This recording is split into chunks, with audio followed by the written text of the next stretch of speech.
Hey Internet, Giggins reporting. Let's talk about 10 reasons to drink wine. It's tasty.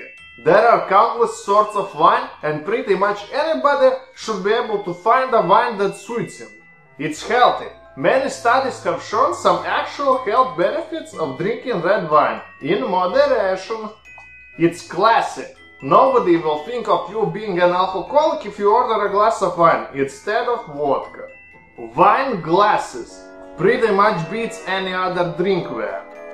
Wine decanters. You can finally use this rare gift you got 3 years ago. It's light. Wine is a little bit stronger than beer, but it's very light if compared with vodka. You can even drive after a glass of wine. Summer.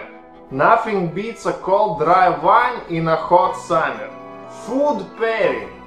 Beer goes well with dry fish and some meats, but you can find a wine for pretty much any food. Bubbles. New Year, Formula 1 or any other major celebration just wouldn't be the same without sparkling wine. Your girlfriend. She actually likes wine better than whiskey, so think about it when you're aiming for a home run. Next time, 10 reasons to subscribe. Thanks for watching, guys, girls, bye!